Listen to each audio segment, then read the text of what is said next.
नमस्कार, आप live cities देख रहे हैं। आपके साथ मैं हूं वसीम खान। बीपीएससी टीआरई 4 को लेकर राजधानी पटना में जो तस्वीरें निकलकर सामने आई, बर्बरता पूर्वक पुलिस प्रशासन ने लाठीचार्ज किया। अब यह मामला तूल पकड़ता दिखाई दे रहा है। जी हां, बिल्कुल। देखिए, सुधाकर सिंह जो कि सांसद हैं, आरजेडी के सांसद हैं, उन्होंने भी मोर्चा खोल दिया है और मोबाइल पर बड़ा प्रूफ दिखा रहे हैं और फिर कह रहे हैं कि लाठियां जिस तरीके से चटकाई गई अभ्यर्थियों पर, युवाओं पर, नौनिहालों पर, वो कहीं से भी सही नहीं है। लहू लुहान कर दिया गया और स्थिति ऐसी बद से बदतर होती जा रही है कि गृह युद्ध मानो हो जाएगा।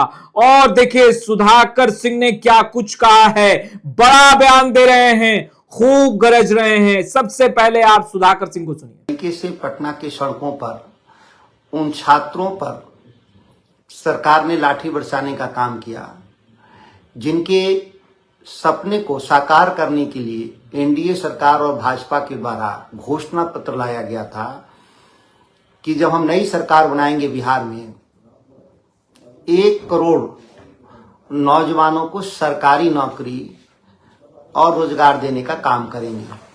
मैं इसका भाजपा के घोषणा पत्र को मैं दिखाना चाहता हूं, थोड़ा गौर से देखें इसमें क्या लिखा हुआ है। थोड़ा उल्टा दिख रहा होगा क्योंकि मोबाइल के जरिए मैं दिखा रहा हूं तो ये थोड़ी परेशानी है, लेकिन फिर भी यह बात आपको जानकर आश्चर्य होगा कि जो सरकार 6 महीना पहले बिहार में इस आश्वासन के साथ बनाई गई थी कि हम बिहार के 1 करोड़ छात्रों को, नौजवानों को सरकारी नौकरी और रोजगार देंगे और इसके लिए हम मेगा स्किल सेंटर बनाएंगे और तमाम आश्वासन भी थे।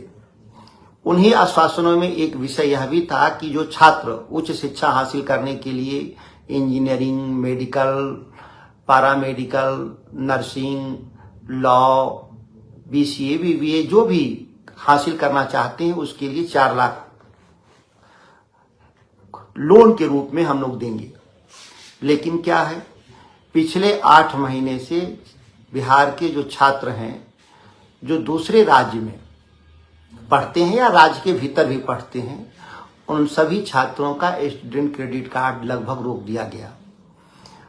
सरकार की माली हालत का हाल पूरा बिहार वाकिफ है। आज तक सभी सरकारी नौकरी करने वालों का सैलरी टाइम से नहीं गया। यहाँ तक कि जो वृद्ध लोग हैं, जो वृद्धा पेंशन जाता है 1100 रुपये, वो भी कई महीनों से बाकी पड़ा हुआ है। 6 महीना बीतने को है सरकार, लेकिन आज भी सरकार के खर्चे पर अंकुश लगाया गया है और पूरे बिहार में निर्माण क्षेत्र में लगे हुए लोग, सरकारी नौकरियों में लगे हुए लोग, पढ़ने वाले छात्रों के भुगतान को स्लो कर दिया गया है या रोक दिया गया है। और इसी बीच में छात्रों ने पूरे बिहार के सरकार को याद दिला पटना जुटे हुए थे, जिसमें साफ था कि आपने आश्वासन दिया था कि शिक्षकों की 1,20,000 जो बिहार में पद खाली हैं उसके लिए आप विज्ञापन निकालेंगे। और यह विज्ञापन चुनाव से पहले ही निकलना था। आदरणीय तेजस्वी यादव जी के नेतृत्व में तय हुआ था कि करीब करीब 5 लाख जो शिक्षक बिहार के स्कूलों में पद खाली हैं उसको भर दिया जाएगा। और इसके लिए लगातार उन्होंने 3 कंपटीशन कम समय में आयोजित करके करीब करीब 3-3.5 लाख शिक्षकों को अस्थायी नौकरी देने का काम किया था। वो बात आगे बढ़ के जाना चाहिए था।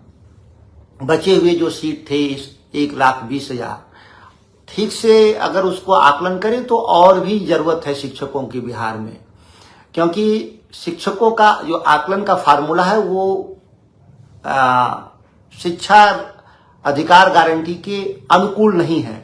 जो उसमें साफ लिखा हुआ है वो उसके खिलाफ है। फिर भी जो सरकार ने आकलन किया कि 1,20,000 और शिक्षकों की जरूरत है बिहार में, जिसका विज्ञापन चुनाव से पहले निकल जाना चाहिए था। बच्चों की उम्र पार कर रहे हैं। बहुत सारे बच्चे हैं जो लंबे समय तक पढ़ाई करते करते उनका एज डिवायर कर रहे हैं। उनको बहुत उम्मीद थी और जिस तरीके से पटना के सड़कों पे अपनी बात रखने के लिए राजभवन जाते ही हैं और हमेशा होता है, लेकिन जिस उग्र तरीके से बिहार पुलिस के द्वारा, नई बनी हुई सरकार के द्वारा जिस तरीके से उग्र तरीके से लाठीचार्ज किया गया, यह सभी लोगों के लिए हतप्रभ करने वाला काम था।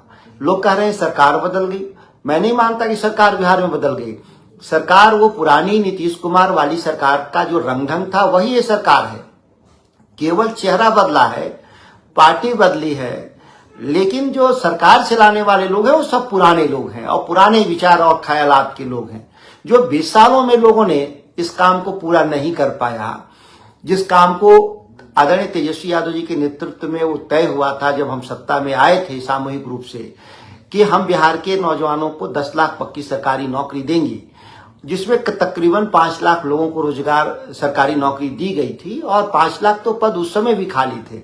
इसके अतिरिक्त और भी बहुत सारे पद सृजित किए गए थे, जिसको उम्मीद था कि नीतीश कुमार की सरकार इस पूरे मामले को आगे बढ़ाएगी, लेकिन जानबूझ के टालमटोल की नीयत से इस काम को किया लोगों ने। दुखद बात है, बिहार के चुनाव को जिस तरीके से जीतने के लिए सरकारी संसाधनों और बजट का दुरुपयोग किया गया वो ऐतिहासिक था। हजारों हजार करोड़ रुपए उन जगहों पे खर्च कर दिया गया जिसकी आवश्यकता नहीं थी। अब जब रोजगार के लिए उन बात को याद कराने के लिए कि जो आपने चुनाव में कहा था और जो सरकारी पद हैं खाली, उसको आप भरने के लिए विज्ञापन तक नहीं निकाल रहे हैं। कई बार छात्रों ने अलग अलग प्लेटफॉर्म से इस बात को सरकार को संज्ञान में लाने का काम किया। जब छात्र आए तो उनसे वार्ता करना चाहिए था सरकार को, सचिवालय में एक प्रतिनिधि मंडल बुला करके, लेकिन आप प्रतिनिधि मंडल से वार्ता की जगह आपने छात्रों पर लाठीचार्ज करने का गुनाह, ऐसा काम किया जो गुनाह की श्रेणी में आता है। और इस रवैये से इस राज्य के भीतर जो आप एक पैदा कर रहे हैं परिस्थिति, आप गृह युद्ध की स्थिति बिहार सरकार पैदा करना चाहती है कि जो भी सरकार के सामने अपनी वाजिब मांगों के लिए आएगा, पटना की सड़कों पे लहू उसके बहा दिए जाएंगे। और जिस तरीके से किया गया वह कभी भी अक्षम्य अपराध है बिहार सरकार का। आप अपनी माली हालत नहीं सुधार सकते तो डबल इंजन की सरकार में आप बैठे हुए आप दिल्ली से सहयोग ले सकते हैं। और मोदी जी ने तो कहा भी था कि बिहार के विकास के लिए जो भी जरूरत होगा मैं उपलब्ध कराऊंगा। आप दिल्ली से क्या पैसा उपलब्ध कराएंगे, लेकिन जो बिहार के भीतर जो पैसे हैं उसी को आपने बर्बाद कर दिया है और यही रहा स्थिति। तो आने वाले समय में बिहार की स्थिति और भयावह होगी। कुछ ऐसे विषय हैं जो लगातार जो एक नए शिगुफा इनका आया है, एक चुनावी जुमला कह सकते हैं, नए शहर बसाने का, उस पर भी चर्चा हम 1-2 दिन के भीतर तथ्यों के साथ हम आपके बीच में आएंगे। और जो कल की घटना घटी है उसकी मैं घोर निंदा करता हूं और सरकार से मांग करता हूं कि बच्चों पर FIR दर्ज न करें और जो बच्चे घायल हैं उनका इलाज कराएं। और सरकार प्रतिनिधि मंडल, छात्रों के प्रतिनिधि मंडल के साथ बुलाकर चर्चा करे कि उनकी वाजिब समस्याएं क्या है और वाजिब मांग क्या है, उस पर सरकार को निर्णय लेने की आवश्यकता है। तो आपने सुना सुधाकर सिंह को किस तरीके से गरज रहे हैं और यूं कहें कि सरकार के खिलाफ मोर्चा खोल दिया है। BPSC TRE 4 अभ्यर्थियों पर लाठीचार्ज की तस्वीरें राजधानी पटना से निकलकर सामने आई। पुलिस प्रशासन ने जमकर लाठियां भांजी और देखिए सियासत गर्म हुआ। लगातार तमाम विपक्षी दल के जो नेता हैं वो सवाल दाग रहे हैं, सत्ता पद सवालों के घेरे में है। और ऐसे में सुधाकर सिंह ने जमकर निशाना साधते हुए कहा है कि एफआईआर दर्ज ना किया जाए। मांग कर रहे हैं सरकार से, सम्राट सरकार से मांग कर रहे हैं कि अभ्यर्थियों पर, युवाओं पर एफआईआर दर्ज ना किया जाए। जो अभ्यर्थी छात्र घायल हुए हैं उनका बेहतर इलाज करवाया जाए। और देखिए बहाली को लेकर भी क्या कुछ कह रहे थे सुधाकर सिंह, आपने सुना। फिलहाल इस वीडियो में इतना ही। अब तक आपने हमारे चैनल को सब्सक्राइब नहीं किया है तुरंत सब्सक्राइब कर ले। आपका बहुत बहुत शुक्रिया।